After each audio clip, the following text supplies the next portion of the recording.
Hey, everybody. It's John Halpin and Ryan Fowler. How's it going, Ryan? It's going great, Johnny. How are you? I'm pretty good. We are just, I'm going to send out a link to this right now that we are live on Facebook. You should be watching us. Welcome to the Tuesday edition of Pickwatch Live. We are going to check in on the Week 6 lines. But before we do that, Ryan, you got any thoughts on Drew Brees' record, Peyton Manning's video reaction to it, Alex Smith's ineptitude last night, et cetera, et cetera? Yeah, a lot to unpackage there, but I will say this, Drew Brees, every interview that guy has done over the course of his career seems pretty legit. Like, there's no phony Drew Brees, right? So you gotta feel great for the guy. I mean, undersized quarterback, and to go out and do what he did, especially after how things kind of shook out there after the shoulder surgery. Always a fun alliteration to say there. But yeah, just a great moment in NFL history. I will say this: ESPN has a great way of destroying those great moments because they jam it down your throat in the lead up to it. No, but my come on. goodness, I thought it was going to be a presidential inauguration there for a second, just because of the way that they were building it up at every given. We know he's going to break the record. Slow down. But at least Boog and Witten didn't kill it too much. As far as Peyton Manning, that dude, he wants to be an actor so bad now in his second career. It's comical. I mean, he's funny. He does great on SNL, but I think that's going to be the limit of his theatrical prowess. Yeah, if you haven't seen, the Broncos tweeted out Peyton Manning's video reaction to Drew Brees' record. You should check it out if you haven't. Other things from last night, let's see. The Saints defense looking better and better, right? Yeah, Lattimore had to leave the game. And Lattimore had to leave the game. Lattimore had to leave the game, right? But yeah, the Saints defense has got. I think they snapped out of it, and the Saints are back to being legit again after a couple of shaky weeks early. Michael Thomas and Josh Norman got a little Twitter beef post game. That was fun. Thomas has all the right in the world to talk trash right now. When was Josh Norman relevant the last time? Like, Josh literally. Norman's still good, right? Man, I think he overshoots his skis on his trash talk based on where he's at. I mean, he got paid, so tip of the cap for him there. But outside of that, what does it matter in Washington if Josh Norman's good if they can't stitch together a team around him that is competitive? I mean, losing Kirk Cousins, I think, was their best chance to really put it all together, right? Remember when the Redskins hinted last year that they were upgrading a quarterback? Yeah. Who pointed this out last night, actually? I was thinking about it. Evan Silva from Roto World pointed it out, that the guys from the Redskins said, Kirk Cousins isn't good enough, and Alex Smith's going to be great. Yeah, okay, guys. You say so. Good job. And Jay Gruden's supposed to be this great quarterback wizard, and I'm not Yeah, it's seeing not it. working out. I mean, Alex Smith is what he is. Last year he played well. Andy Reid's a godsend for any quarterback, I think. And I think it's about time we're appreciating that. But, and Alex Smith had some good running games, too. Yep. Yeah, Alex Smith's a game manager. I know last year he was more than that, but he's a game manager. And when you ask him to do too much, it's not great. And the Redskins can't run right now, so they got some trouble. All right. By the way, Mark Lattimore, you mentioned concussion, so we're going to have to wait and see on his status for not week 6, because the Saints are off as well as the Lions. Okay, so let's check the latest on Pickwatch. So you went 9-6 straight up, 5-9 against the spread. Rough week for you. You're 40-33 against the spread on the season. I went 12-3 straight up, 7-7 against the spread. I'm 40-35 for the season. So you have me. You have two tiebreakers. You have two pushes on me right now. So there's so much parity in the NFL, John. There's just so many ties. If there's so many pushes, it just shows how much parity there is. It's really interesting how so many games look like they're almost going to tie so far. We've had two ties, but we've had other games that have gotten really close. And how many overtime games? I mean, it's just been nonstop week in and week out. Right. So, all right. Spread against the spread is where I'm going on Pickwatch. I'm going to do a screen share in a minute, my favorite thing to do. So hold on 1 second for that. So right now, here comes the screen share. I wonder if I have anything embarrassing on the screen that people shouldn't say. No, I guess not. All right. Well, here we go with the screen share, right? Uh-huh. Ben Volin from the Boston Globe. This dude is just killing it right now. He went 11-3 against the spread. He's 49-25 against the spread. It's insane how well he's picking so far this year. I mean, he was in first place last week, and then he went 11-3. 11-3 against the spread. That's huge. Yeah, Vic Tafur in the early slate of games, I only think missed the Jaguars game. I think in the early slate, Tafur was on fire. Yeah, well, no, he missed the Broncos too. Oh, okay. So anyway, sometimes it's a little, you don't know who's winning at the certain time. Got it. He went 10-4, so he's 47-26. So he's pretty close second. Jamie Eisenberg from CBS, who's a fantasy guy and a good guy, 42-33. He's in third place. You and I hanging around. You're sixth. I'm eighth. Even with the rough week, you had a rough week. I had a mediocre week, but you're still in sixth place percentage-wise. I'm in eighth place among these 60 some odd experts. And Josh Katzwitz down here is 17th, which is, not half bad. A lot more people picked the Redskins than I thought they did. Yeah, it was half and half or so. Really close. Actually, and I switched my pick. Did you really? Yeah, because I'm an idiot. Well, yeah. I see. That's the thing.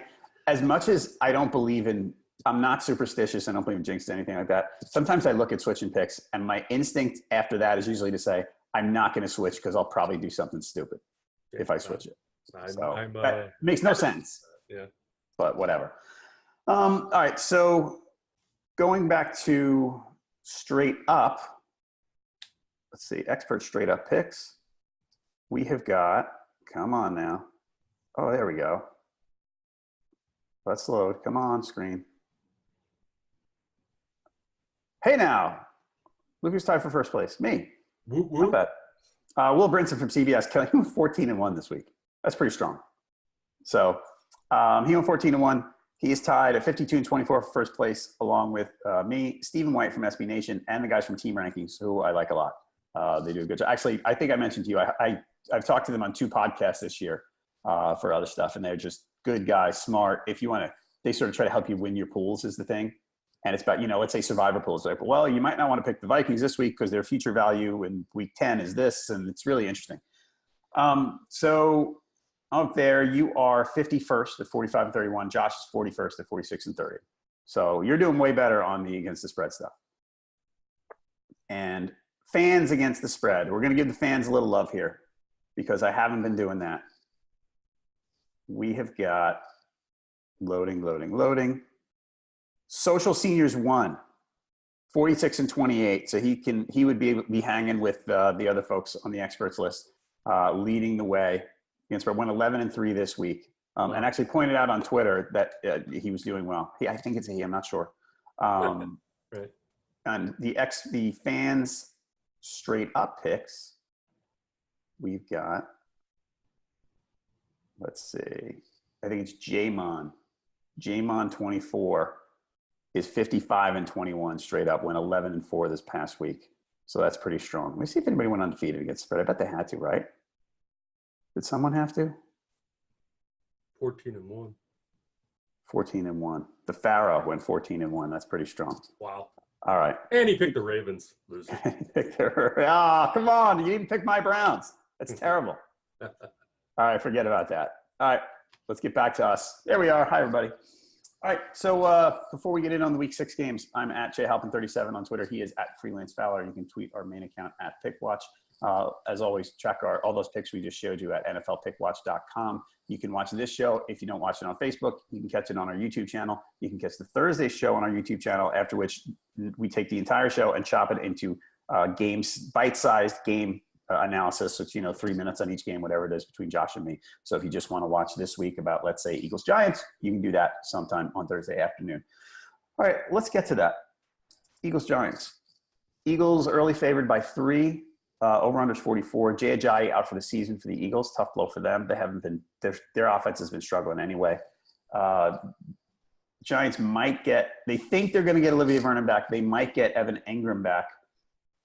There are a lot of rumors. The Eagles are shooting down so far about trading for Le'Veon Bell. So they said they're restructuring Fletcher Cox's contract, and it looks like they're creating cap space, but they're going, oh, no, there's nothing to this. We're not doing anything for Le'Veon Bell. Right. I think they're full of it. We're over here. Yeah, right. Misdirection play. Yeah, what do you think? I mean, they need something. They need a jump start, because if Carson Wentz is a wind-up doll, they're still winding him. Like he is not. Yeah. He's not. He's not the offensive line has been terrible. Yeah. Yeah, and again, Zach Ertz can go out there and post 10 and 100 plus every week, but they need something else. And it seemed like last year everybody was kind of playing their role, and this year it's far from that. But they need a spark out of the backfield to have a chance, because if they get some type of running game, and I still think, and I kind of tweeted this out last night, I know there's certain running backs that are only supposed to be in there on third down. Maybe you break rank and you look at McCaffrey and what Kamara is doing for different teams, and you have Corey Clement out there for three downs and see what happens. Because I know they want to put Smallwood out there. That's fine. But, man, it just seems like they need something out of the backfield that's going to allow this team to kind of get back to where it was last year, because right now they're just – they're regressing to the mean and then some. Yeah, they're struggling. And the Giants, on the other hand, showed signs of life the other day. That was a tough loss for them. Right. Eli threw some bad picks late, but actually, Eli looked like a competent NFL quarterback. Not a really good one, but a competent one. Got the ball downfield a little bit. Got a little better protection than he had been along the way. The Panthers aren't getting a lot of pressure on the quarterback. It makes you want to think that the Giants have it in them to win this game. And the thing is, their division is so bad. I've talked to you about how all my friends are Giant fans, and my dad, and I grew up watching them. And they're all giving me they're 1-4. And what I'm getting from everybody is, if they win this game, they're actually right in the middle of it. Right. Which is crazy because they'd be 2-4. But is that, at 1-4, you don't think, I'm always a person who thinks most teams just won't roll over and die. The Giants at 1-4 are in danger of just having a completely lost season. But do they perk up in this spot at home against the Eagles on Thursday night? It's going to come down to Saquon Barkley. I really think that the plays that he makes when he breaks out, kind of following along with the Panthers-Giants game on Sunday, it just seemed like Saquon's big runs and breakout plays really is what sparked that team. And I know Eli made some good throws, but Saquon's playmaking ability is really what kind of moved that offense into a direction where they could have pulled off that upset. Because they were 7-point dogs in that game. And I think that's where if Saquon can go out there and rack up 100+, they're going to win this game. I know they might get Ingram back, but where ODB is, and ODB rubbing off on Shepard and the tantrums on the sideline, that ain't great for team morale on a short week when you're going up against, even though they're struggling, the defending Super Bowl champions. Because it goes back to your point, too. At some point, the Eagles have to sit back and say, we're not this bad, right? When you have all this negative publicity and then you lose your starting running back for the season from a pop ACL, which is really weird. I don't know if anybody saw, there was a Sports Illustrated article that was posted that was basically a post-game interview type story on Jay Ajayi commenting that they need to run the ball more, yada, yada, yada, after the game. So he didn't even know his ACL was right. I was so confused by the timing of that. But anyways, yeah, I think I'm going to lean Eagles because I don't think they're as bad as they've been. And this will be what Wentz's third game. Yes. I think that they're going to be able to figure it out.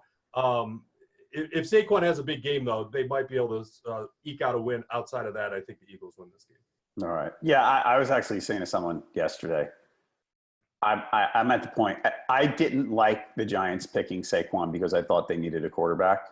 And I don't like it from a team composition and team building standpoint. My God, he's good. He's living up to every bit of hype. I watch him. I go, there are 5 plays Sunday where I looked and I said, I don't know if any other back in the league can do that. The 2-point conversion was a pretty good play, if I remember correctly.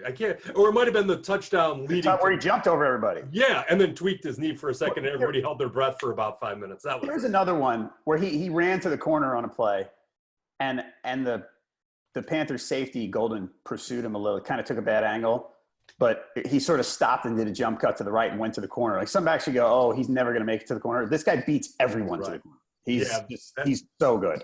That second, third gear is pretty ridiculous. Yeah, it's great. So, all right, I don't know what I'm going to do in this game yet. I'm to be determined on this one. So I'll let you know on Thursday. Tease. So that's why everybody comes back, John. That tease right there. They'll be back with you and Kretz.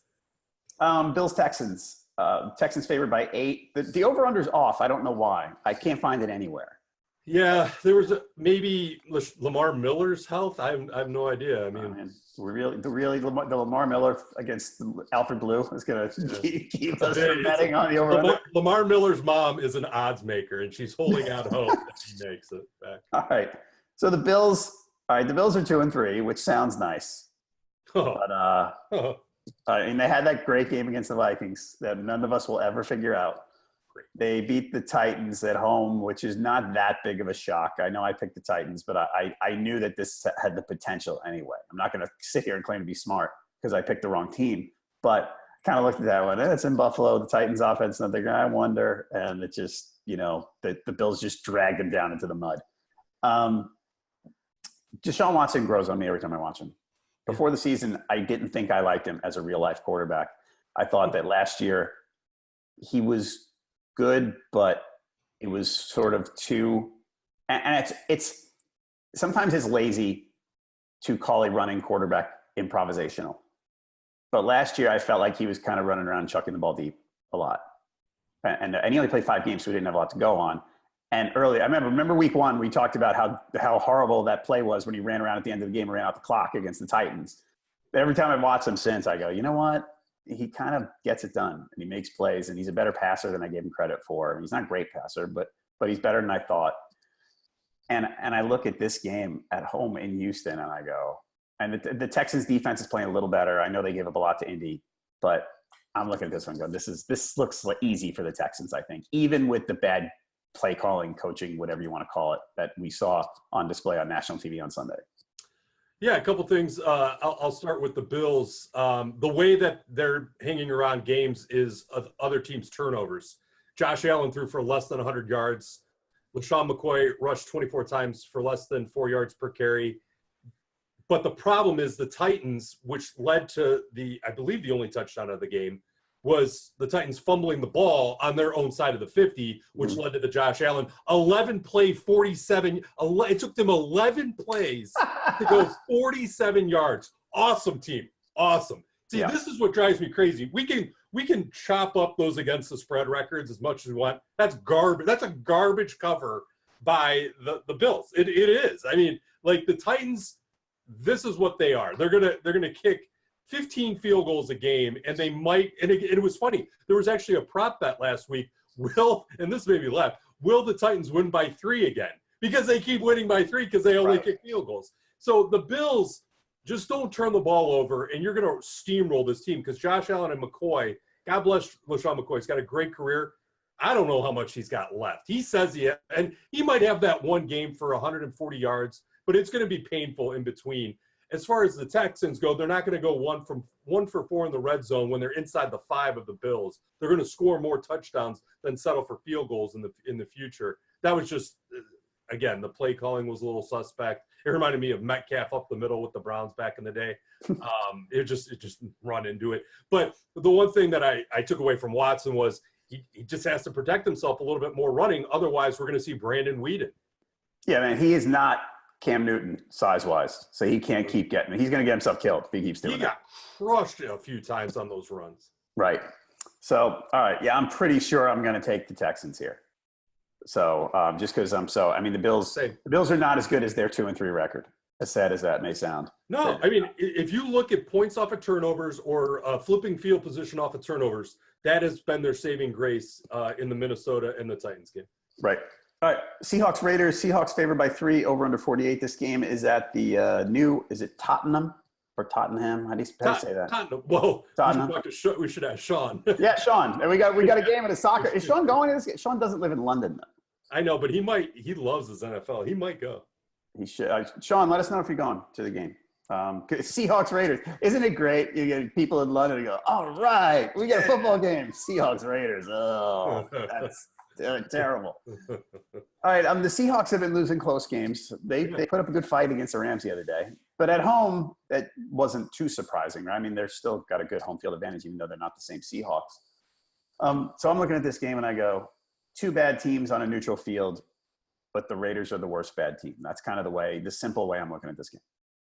Yeah, I would tend to agree. I mean, if we can unpackage the Raiders here a little bit, this is where I have this connect the dots type situation where the Raiders, who look completely lost the first three weeks, go out and put up huge numbers against the Browns defense, which just shut down the Ravens offense, which had been putting up huge numbers. So over a 2-week span, you got two sides of the Browns and you got two sides of the Raiders where they go down to the Chargers and they look completely lost on offense.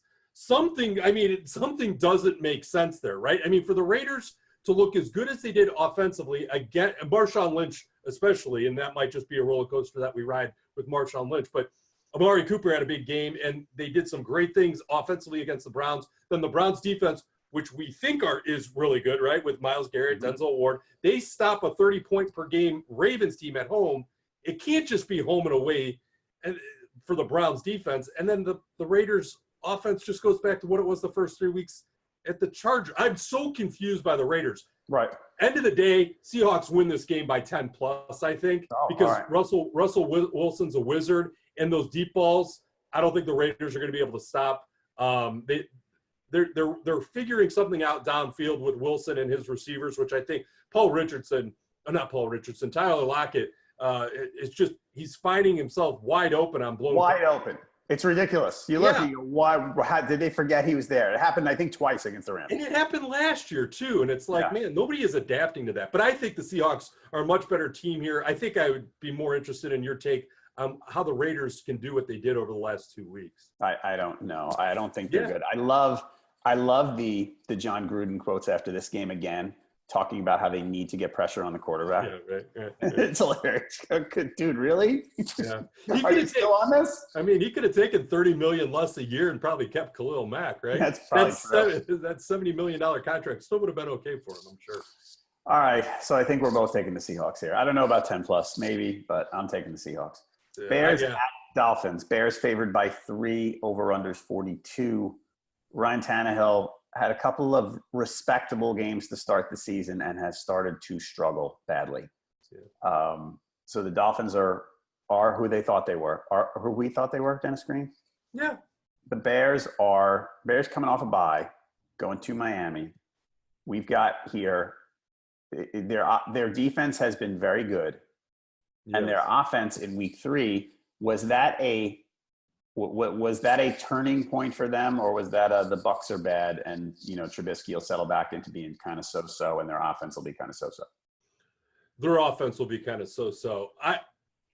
The Dolphins are fascinating to me because that 17-0 lead they built against the Bengals, I mean, nobody could remember probably. Like if you ask somebody, talk to me about how the Dolphins built that 17-point lead, nobody remembers because it was so ugly in the second half. It seemed like that long ago where it was like in a snap, they just completely folded. Kenyon Drake is an exciting player out of there, but it just seems like after that, you're really grasping at straws. And Jakeem on special teams, one of the more. Yeah, I know. He gets the ball twice a game, and he always does something. Yeah, right. He's like Devin Hester-esque. But yeah, I think the Bears are a better team in this. As we go through this season, and I struggle the last 2 weeks, you get a little squeezy looking at a home team getting points. But I think this is where the Bears coming off the bye are able to get the pass rush on Tannehill, and he crumbles. So I'll take the Bears. I think you're probably right. I'm always loath to predict a blowout on the road, but I think the Bears are just pretty clearly better here. And yeah. I'm going to go with them. So Bears play the entire AFC East. Wait, is that right? Some team plays the entire AFC East over the next 4 weeks. I believe it's the Bears. Really? Okay. I'll check that in a minute. Steelers, Bengals at Cincinnati. Bengals favored by 2.5, over under 53. So Vegas basically sees this as a toss-up, giving the Bengals the edge for the home field. Both teams had nice wins in week 5. The Steelers' big win over the depleted but good offense Falcons. At least the Steelers' defense was better than usual.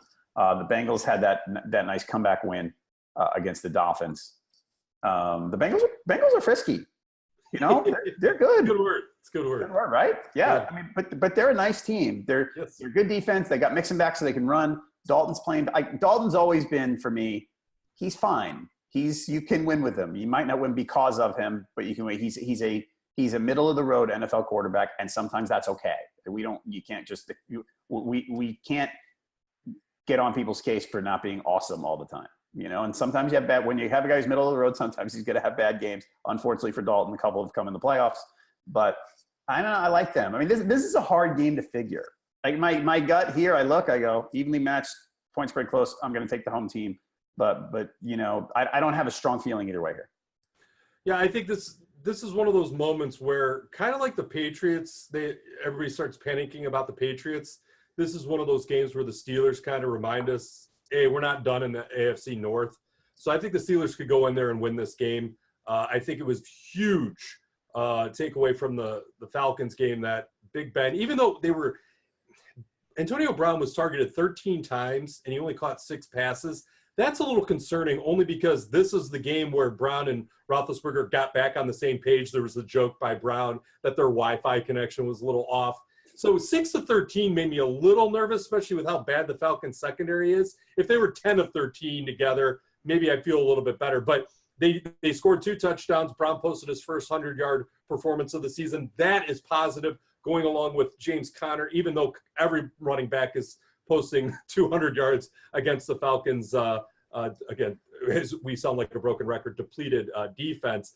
But this is the game where I think Roethlisberger goes in there, chip on his shoulder. We're not as bad as we've looked. Our defense looked better. They got the pass rush. I think they had 12 QB hits on Matt Ryan. And if that happens to Andy Dalton, I think that's going to be the difference in this game, because the Bengals offense did not look good against the Dolphins in week 5. So again, the big reason for the comeback was the play of the Bengals defense.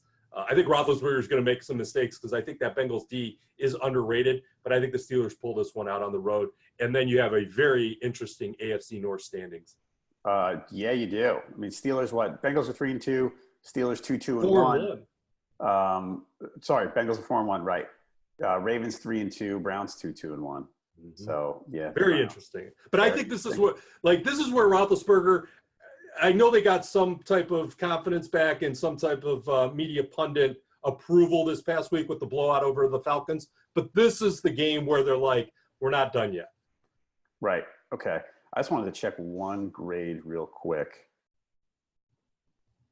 I was going to check William Jackson's PFF grade, right? Oh, he's above average. I thought his numbers were going to be better. Right now, they've got him listed as above average. He's a nice corner. I like him. Yeah, very quick to the ball. Yep. All right, Colts Jets. Jets favored by 2.5, over under 45. So T.Y. Hilton's status up in the air. I don't think he practiced on Monday. He wasn't on the field on Monday. He missed last week. The problem with the Colts is, so the Jets had that nice win against the Broncos at home. They kind of snapped out of a bit of a tailspin. Problem with the Colts here is, if they can't run, if they don't have T.Y. Hilton, they don't scare anybody. I mean, they couldn't do much against the Patriots. Everything was dink and dunk with luck and those bad receivers. Eric Ebron. Yeah, and Eric Ebron, who finally, the week I told everybody, I was finally giving up on Eric Ebron doing anything in fantasy. Eric Ebron went 9 for 105 and 2 touchdowns. But without Hilton, I don't know how this works for them. And I think the Jets try to ground and pound them like they did even though Darnold took some deep shots the other day. And Crowell ran for 200 plus. And that's the way the Jets would like to win. And the Jets defense is actually not bad. Yeah, this game is probably one I'm going to have to think about, only because what the Jets did against the Broncos, I know it was a short week for the Broncos, but that caught me by such surprise that I have to kind of reevaluate what the heck's going on there. Isaiah Crowell to do that, whatever, man. Were the Broncos over pursuing that allowed Crowell to break those, 2-3 times? And then Robbie Anderson. I like Robbie Anderson from last year from a fantasy perspective, so I wasn't surprised to see him finally have one of these games. I think Quincy Enunwa's return kind of changed the pattern there, not to mention a big change at quarterback. It wasn't the same guy throwing to him. But, it is a step in the right direction. Colts defense compared to the Broncos, yikes. So, wow, what can the Jets do to build on that? Maybe they saw something with Corral. But here's the thing.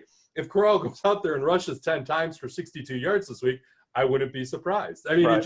Crowell has zero benefit of the doubt in this. Robbie Anderson has zero benefit of the doubt. Sam Darnold has zero benefit of the doubt.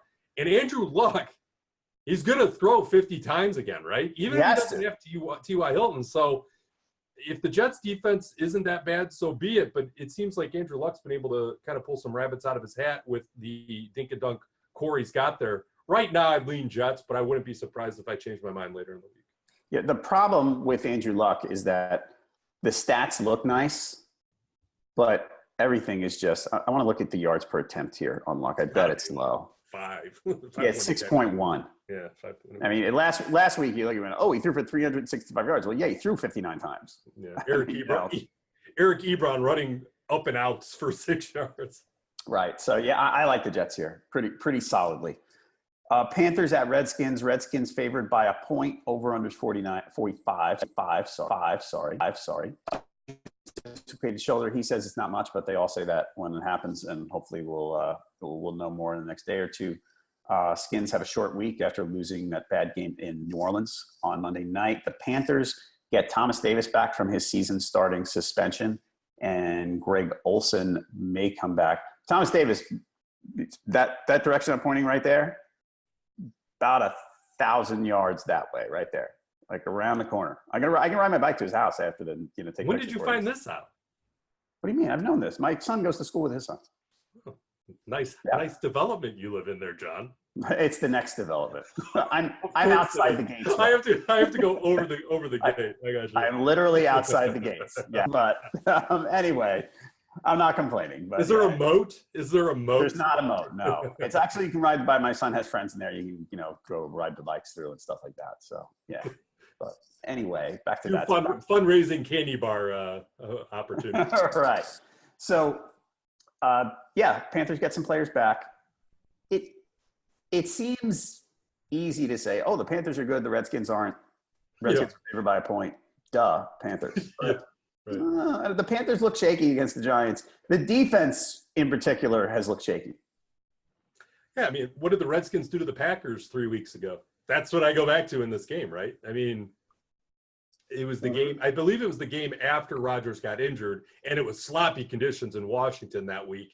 But those are – I mean, that's where picking against the spread and picking winners in the NFL makes it so tricky. This is a trap. You know what this is? The Panthers +1 at Redskins. This is the Packers +1 or getting one at Detroit last week. It's the same type of thing where it's like, oh, okay. And I know a lot of people were on the Lions because they believed in the Lions more than whatever, but these are those type of point spreads where you're like all over the Panthers, and then the Redskins win by 3 and you lose. Right. So I'm going to hold out judgment on this one too, only because I picked the Redskins to cover the 6.5 against the Saints, so I obviously believe in them. But it comes down, what is that Redskins offense identity? Like, I got to go back. You know what I'll probably end up doing? I'll go back and look at that game plan against the Packers, and I know the conditions were different, but there has to be something in that game where everything clicked for them to go out there and do what they did against the Packers. So if you can find out some type of trend there, that's, I think, a good place to start, because since then it hasn't been as great for them. They didn't target Jordan Reed very much, if at all, up until the second half last night. So that's got to change. But, I mean, I lean Panthers right now, but I know it's one big trap. Yeah.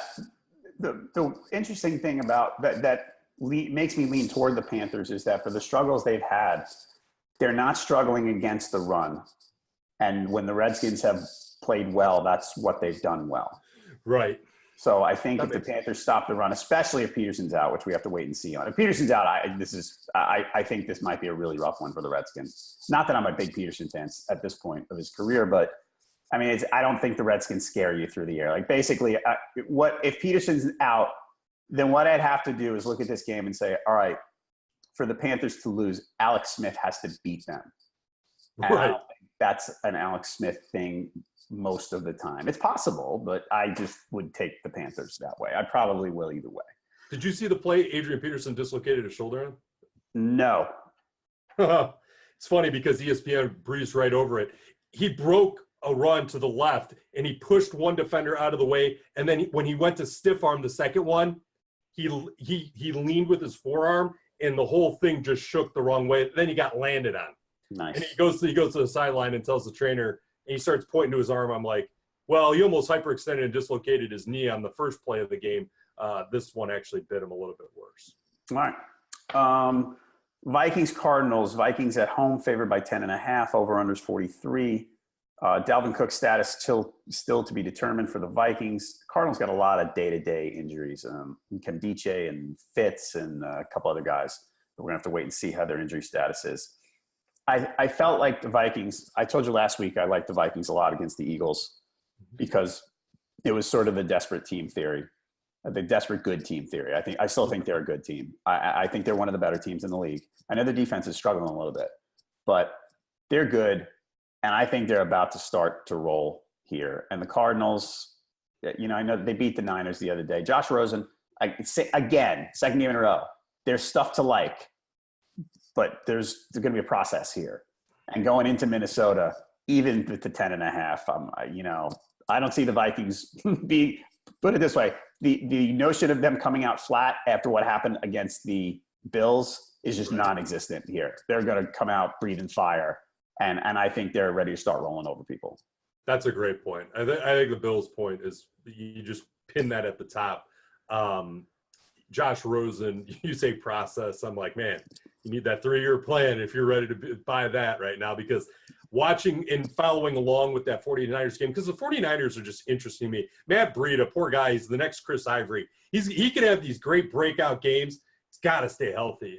Because I thought when I was watching that Cardinals game, they got to 17 points, and then they stayed on 17 forever. Every time I checked in on the score, it was, they're still on 17. They're not taking that next step, and I don't think that Kirk Cousins and Thielen could be one of the best combinations in the league right now, which is incredible because Thielen had such great numbers with Case Keenum. So maybe it's Thielen that's even right? I mean, everybody knows that he signed the extension and everything, but he probably is the best bargain in football right now. But yeah, I think that there's just so many things going right. Latavius Murray, I still think is an underrated back if Cook can't play. And I just don't see Rosen taking advantage of any inefficiencies in the Vikings defense right now where they're able to even keep pace. I think the Vikings offense is headed so far in the right direction that Josh Rosen's just not going to be able to keep pace for what they're doing. David Johnson has looked better in recent weeks, but Rosen needs to move the chains with his arm, and I don't think we're there yet in what's going to be, I think, a blowout. This could be the blowout of the week. Yeah, I think it could too. I mean, Diggs and Thielen are tremendous. And if Cook's healthy and plays again, that is a very potent offense. Cousins is playing terrific. Yeah. So, yeah, I really like them. I think they're going to start killing people, and I'm definitely going to pick them here, given the 10.5. Chargers at Browns. How about your Browns? So proud of them. Being only a 1-point underdog to the Chargers. This game opened as a pick'em too. The opening odds was pick'em. I was like, amazing, right? But again, it shows you which hashtag chargering really is all about because nobody knows what to make of the Chargers. And the Chargers are they're 3-2, right? Yeah, 3-2. I mean, it's been a little bumpy. I mean, Bosa coming back is going to be a big help when it happens for them. Right. The Browns are 4-1 against the spread so far. Mm-hmm. And their record at home, they're 2-0-1 at home so far. They had the win against the Jets. They had this win against the Ravens, and they had that tie against the Steelers. So are they their defense is good. It's good. So what happened with the Raiders? This is what I go back to. I don't know. Was that just going out west? And I don't want to play out west. Like, what is that? Stuff happens. I don't know. That's what it was. It was a stuff happens game.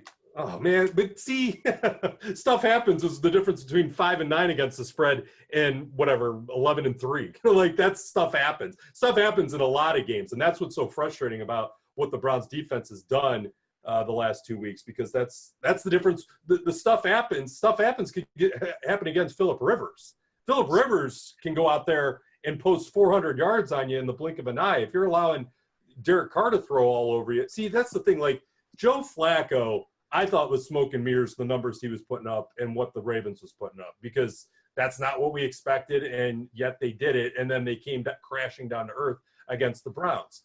Phillip Rivers, on the other hand, and what he has with Keenan Allen and Williams and Austin Eckler, another exciting player that I can't get enough of, that's where these broken plays turn into, oh, my gosh, and that's where stuff happens. Chargers win this game by 6, and you wouldn't be shocked. I'm all on the Browns in this one, though. I'm going to pick the Browns in this, but stuff happens, and I wouldn't be shocked either, because that's how Phillip Rivers and the Chargers win. They win on stuff happen moments. Do you know that I was talking about the PFF grades before. Yeah. Denzel Ward is their number 7 cornerback for the season. Making plays. Yep. Oh, one big, see, this is a good, thank you for reminding me of something. Rashard Higgins is out for the Browns due to injury that he sustained in the Ravens game. So they have a guy named Derek Willis who I think could play on the Colts receiving core, and you wouldn't know the difference. I could play on the Colts receiving core. But that's the type of name that you're like, maybe we shouldn't have traded Josh Gordon, because you go from Rashard Higgins, they call him Hollywood, Callaway and Landry, to Derek Willis, who did have the big catch and run that set up Duke Johnson's couple runs to set up the game-winning field goal. That was a knuckleball, ugly thing that Greg Joseph came off of Greg Joseph's foot. But now you lose a receiver like that, and you're like, did we really need to trade Josh Gordon? Was he that much of a pain after we waited so many years? That's fair. All right. So, yeah, I'm going to go with the Browns too. You know, the whole. Let's do it. Yeah. Team Browns. If stuff happens, stuff happens. But I'm on the Browns in this one. Okay. Bucks Falcons at Atlanta. Falcons favored by 3.5. They are still down 4 defensive starters as of right now. I'm not sure if Grady Jarrett's going to come back for this week. Jameis starting for the Bucks, and that is a potent offense. I think Jameis walks right in and picks up where good fits left off and starts firing and starts putting up points. I could be really tempted to take the Bucks here. I don't think the Bucks are a good team. I think they can score points. And the poor Falcons. I mean, this is sort of a last stand for the Falcons. If they don't win this, they're just toast. So that's the Falcons' argument to me. Yeah, I'll take the Falcons, but I am very interested to see, because the Buccaneers have Peyton Barber. They still have Jaquiz, right? Okay, but Ronald Jones played in the blowout against the Bears. I know it was a blowout, and maybe that was it. That was the first game he was active. He got some touches. I wonder if they're going to start working him in this week. But they still have Jaquiz too, right? Yeah. Because the only reason I bring that up is because what McCaffrey, Kamara, Gio Bernard, and Connor did. They had these 3-down backs going out there and catching out of the backfield and running. If Ronald Jones does that, terrific. But I'm as great as Deshaun and Mike Evans has played early on, that running back is key for any team winning and covering against the Falcons. They need that running back to really carry some of the water down the field. And that's where I'm like, man, the Buccaneers running game is so in flux. They don't have that guy out of the backfield that has been such a big X factor in other teams beating the Falcons in recent weeks. I think that could be another reason to back the Falcons is this one. It's because you just don't trust in the Buccaneers backfield. All right. Yeah, the Falcons, the last 3 games, have given up 43, 37, 41. I'll tell you, I don't like over-unders this high generally, but I'm more – if I was going to make a play in this game – it's more likely to be the over than to pick one of the teams. Even at 57, I think I'm going 57.5. I think I'm going over. Rams, Broncos, Rams favored by 7 at Denver, over under 52. Broncos, that's because the Broncos D is not what it used to be. However, you look at the Broncos so far at home, they won a close game against the Raiders. They won a close game against the Seahawks. They lost a close game against the Chiefs. Denver's a tough place to play. Yeah, the altitude makes a difference. I mean, it's not the biggest thing ever, but it has historically given them one of the better home field advantages. Look, I know it's the Rams and they're good, and technology is advanced and you can take oxygen on the bench and all that stuff. But I don't know. This is a big number. As much as I like the Rams, this is a big number for me. Plus the Rams, we got to wait on 2 of their receivers, Brandon Cooks and Cooper Kupp, both in, I believe, the concussion protocol. I know Cooks is. Yes. I think Kupp is. Yes. So we got to wait and see on them right now. I guess it's Tuesday morning, 10 o'clock Eastern. So there's some time before we're going to know what's up with them. I'm going to go back to Case Keenum stinks, and I'm going to lean on that.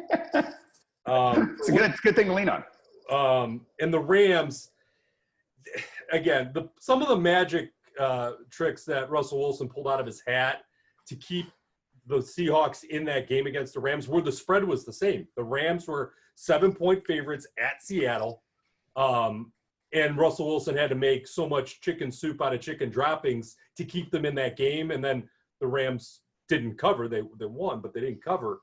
I really think that's a difference in Russell Wilson being your quarterback and keep you in the game versus Case Keenum being your quarterback. See, the Rams secondary isn't very good right now. They're a little dinged, and they got torched on some plays in Seattle. I don't think that happens with Demaryius Thomas and Emmanuel Sanders. So I'm gonna lean Rams in this one. I know the conditions kind of brought Patrick Mahomes down to earth, and the Broncos were able to cover in that one. But I think the Rams probably learned some type of lesson last week in Seattle with the big spread, and Russell Wilson's not walking through that door for the Broncos. So I'll take the Rams. All right. I'm leaning Broncos, but it's early in the week. By the way, a couple people watching. I know we'll have more on YouTube later. My friend Boost joined. He said his lock of the week is the Bears. So there you go. Oh, there we go. I thought about making Boost's lock of the week a permanent feature. We need a sound effect. Boost. Yeah. All right. Jags Cowboys. Jags favored by 3 at Dallas. Over under 40.5. This is a defensive slog that we've got in this game here. Fournette's out again for the Jags. They also lost Austin Seferian-Jenkins for the season, much lesser loss, but Sean Lee probably out again for the Cowboys. Here's the thing. This is a defensive struggle, and that usually tempts me to take the home team. However, I look at this game and I go, how on earth are the Cowboys going to score? Because they can't move the ball. The Jags defense is still good. I know they had a rough time in Kansas City. I mean, it wasn't – their defense didn't get torched. I mean, because Bortles kind of went Bortles. Yeah. And gave away some points. But I don't know how the Cowboys score here. This is going to be really – I mean, this game could be, 13-10 or 13-7. Completely agree. I think TJ Yeldon's got to have the game of his life in order to avoid those 13-10 finals. Because, again, I still think the Cowboys' pass defense is a little underrated. And Bortles has bortled more times than not this year, right? I mean, he's had some big games, but it's been against Swiss cheese secondaries, and that's not what the Cowboys are. Plus, they're back on the road. But, yeah, the Cowboys, I mean, Jason Garrett has to be on his last legs, right? I mean, he can't keep going out there. I mean, he's got 15 lives to just keep jamming cliches into this breakdown. But, man, I just don't – if Ezekiel Elliott is getting slowed down by the Texans, the Jaguars are probably going to be able to contain him. And that's the only real consistent offense they've had in the passing and rushing game the last few weeks. I mean, they're throwing 8 guys in the box against Zeke. I know that's cliche too, but there's nothing scary about the Cowboys passing game, the receivers or the quarterback. So and they probably should have kept Dez just to have a deep threat and the idea that they might go downfield. He might not be Dez of old, whatever that is. But, man, you need something. The Browns picked up Andre Rison back in the day to be the best decoy downfield. It just seemed like that would be the type of signing you'd make, or you'd keep Dez on the roster just to keep him honest. Do you think that the Jags could put 10 in the box and let Jalen Ramsey cover the entire Cowboy receiving corps? Jalen Ramsey agrees with that. Yeah, Jalen Ramsey's going to probably talk about Jalen Ramsey about that. Like, I got it. I'm good. I got all of them. Don't worry. You guys just stop the run. They're going to let Cole Beasley run the 5-yard under route, and then Ramsey's got the rest. All right. I'm probably going to go Jags in that one. Ravens-Titans. Never watching this game. Never. Ravens-Titans, you're not watching it? You don't want old school rock'em sock'em NFL football? I hate both of these teams against the spread and any pick 'em. They're just so frustrating. So frustrating. Well, the Ravens have on occasion put up some points this season. Yeah, so they haven't been. But I'm saying against the spread. Like, I just don't. What are these teams? What are they? I don't know. I think I know what the Titans are. I think the Titans are a team that is going to try to win with defense and not score a ton and get to 10-6 somehow. Stuff happens, Titans. Stuff happens. Yeah, I don't know. I think they're similar actually, which leads me to that always leads me to the home team in a game like this. I think similar. I'd be more apt to pick the Titans if the Ravens had won last week at Cleveland. And we're 4-1. Now that they're 3-2, it's maybe a little more urgency. I don't know. I think I just kind of like the Titans here. I think that game at Buffalo was just, like you said, there was some flukiness to it. And they're going to win ugly. Both of these teams when they win in a lot of cases. More the Titans than the Ravens, probably. Let's break down the stats from the Titans' loss to the Bills. Marcus Mariota, 14 of 26 for 129 and an interception. Derrick Henry actually had a decent game, and defined decent as 11 carries for 56 yards. Leading receiver, 49 yards, Corey Davis. It's a garbage team. The Titans just make me so mad. Like, that is not football. That is not going to get me in front of a TV and ever want to gamble on them. Like, I do it because this is part of the routine. Right. But man, that's a team that nobody should ever touch. Ever. But there's some games you want to pick and some teams you got to pick. And I agree with that. And that this is a gotta, and I'm going to go with the Titans. It's not a want-to for me either. Stuff happens. Man, who's their kicker again? Is it Suckup? Ryan Suckup. Man, there's your team MVP right now. I knew he was going to have a big field goal year. Do you still have the kicker in fantasy? Not the leagues that I run. Okay. All right. No, I don't do that. Ooh. It's terrible. All right, Sunday night, Chiefs Pats. So as of right now, do you know any details about this? As of right now, the ALCS Game 2 is scheduled for Sunday night.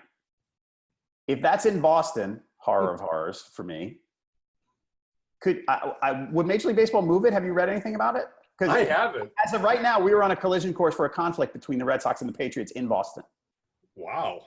I may be talking out of my butt that MLB has already decided that if it happens, they're going to move the game up to 5 o'clock. I don't know. Yeah, I mean, baseball is so lost in itself. I mean, the Indians and Astros played at 1:30 yesterday. They don't care. I mean, obviously the ALCS and talking about bigger markets is a different case, but I don't know if they'd move it. I think from a traffic standpoint in Boston, they would probably be wise to move it, but I haven't heard anything about it. That is fascinating. All right. Yeah, I don't know. If someone, please tell me if there's been news on this that, there's already contingency in place. Great. If not, they're both playing in prime time, and a lot of guys named Sully are going to get drunk at a bunch of bars in Boston. So, Sully. Yeah. Actually, I have a kid who's I'm not, that's making fun of General. There's actually a kid helped coach my son's baseball team, and the coach's son is named Sully, and he's a Red Sox fan. Good shot. But there are a lot of guys, there are a lot of Boston guys named Sully. Yeah, I've heard that. Whatever, right. All right, so Chiefs Pats. Justin Houston hurt for the Chiefs. I mean, a guy getting hurt on that defense is usually not a big deal because they're not very good. 59. They played better. The last 2 weeks they've been better, right? They were decent against the Jags. They were decent against the Broncos. It's not like those were tough matchups, but I still think over under 59 here with the Pats favored by 3. This should be a fun one to watch. The opposite of Ravens Titans. Amen. Did the Pats knock them off the undefeated perch or not? Patriots win and cover, but there's going to be a lot of points. I just think that the Patriots are in a different place than they were 3 weeks ago, and I can't stress enough how much Edelman returning just makes the engine go on offense. I still think the Patriots defense is going to get back to we're going to bend a ton, but we're not going to break as much. And I still think that Mahomes, as great as he's going to be in his career, whatever that is going to be, he's got to regress to the mean a little bit because he's still just out shooting his skis. I know he's going to make plays on a weekly basis, and this Patriots defense is a good one to do, but it just can't be at 11 every week. At some time, it's got to be 9 and 10. The last 2 weeks, it hasn't been at 11. No, I mean, his QB rating indicates that. Yeah, I mean, he's been good. He hasn't put up the video game numbers, but he's still been pretty good. So, yeah, I mean, I think the Chiefs offense can hang with anybody, but I think it's hunch that the Pats are going to figure it out. And that's all based on what we've seen for the last 15 years, that you look at this and they're still good. And 2 weeks, whoever it is going to write them off. And they're still the Pats and they're still pretty solid. And at home, I think they're going to figure out a way to get this done. Now, if this game was switched and the Patriots were at Chiefs and the Patriots were getting 3, would you take the Chiefs to cover? Probably. Yeah, me too. Yeah, Arrowhead's not a nice place for opponents. No. So I'm just curious. Monday night, Packers, Niners. Pack favored by 9.5, over under 46.5. Packer receivers were waiting on injury status for both Randall Cobb and Geronimo Allison, who missed the game. So they were running out a motley crew of rookies and backups and things like that. Some fun names. Marquez Valdez-Scantling. Yes. I love it. It's a good name, isn't it? Saucy. I like that. So the Niners, I was bullish on them last week. Said, at home, and they're not going to roll over because Garoppolo was out. And look how they did in that game against the Chargers, and they're going to be competitive. And they went and threw up a stink bomb against the Cardinals on Sunday. And it wasn't How do you pick the Cardinals? Nah, No. I picked the Niners. It was bad. I think you changed your mind on that. No. I was pretty solid. I was solid. Did I? I think you might have changed your mind. Maybe with the spread I did. Okay, fair enough. I don't want to give myself any credit here. because I don't think I deserve it. I really think you were on the Cardinals last Tuesday, but my brain's fried just as much as yours. So. Really? All right. I really believe you took the Cardinals last week on this show. Well, I'm going to look at that right now, Ryan, just to clarify for everybody. Sorry, I don't beat myself up unnecessarily. Right. No, right? Nobody does. No. Our record does that for us. Let me see. I'm going to go to week 5.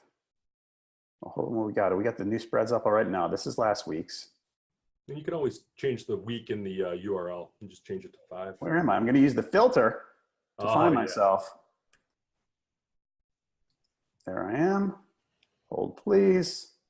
No, I picked the Niners and gave the points. Yeah, I'm going to go back and watch this week's show on YouTube from last week and see what you were talking about at the all right. Because there was something about I would not be surprised if this spread grew, and that would have been on the Cardinals side. All right. This game looks so easy for the Packers.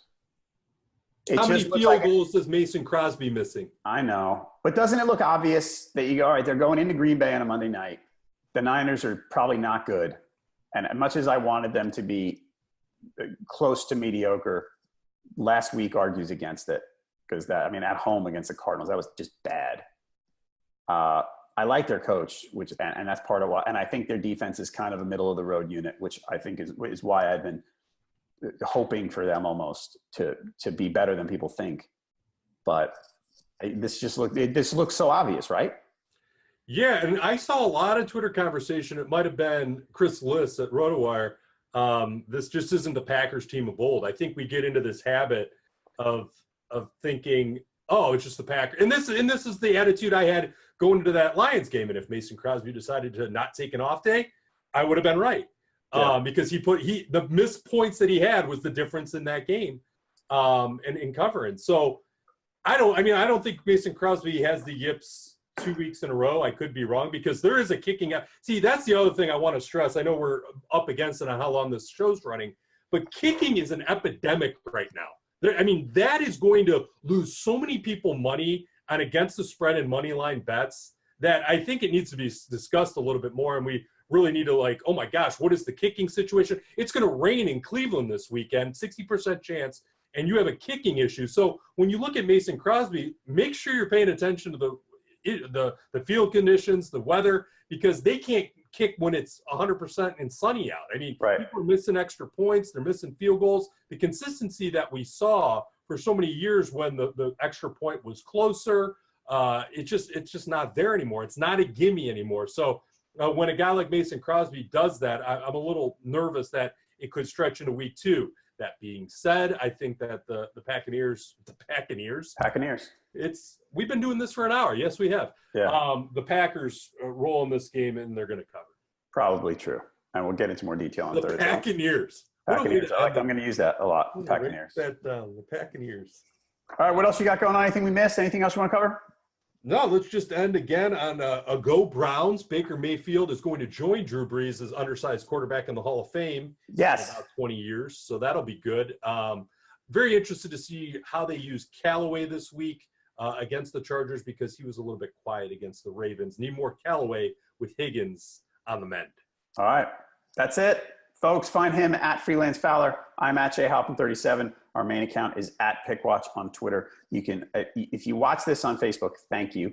If you are watching it elsewhere, you can watch all our shows on our YouTube channel. So please go find a Pickwatch on YouTube to check us out there because we got a lot going on. The Tuesday and Thursday shows. There's plenty. There's hundreds of clips already from the season, so you're gonna want to take a look. You don't have to backtrack. If you want to watch the Week 3 preview of Browns Jets, you can. You don't have to, but you can. But please watch everything that's coming up. All these shows get archived on our YouTube channel in case you miss them here. And check out our Facebook channel as well. If you're not watching live on there, please like us on Facebook where we post a lot of stuff. That's it for today's edition of Pickwatch Live. Like I said, I'll be back on Thursday with Josh Katzowitz going over all the games coming up in Week 6. For Ryan Fowler, I'm John Halpin. Thanks for watching Pickwatch Live.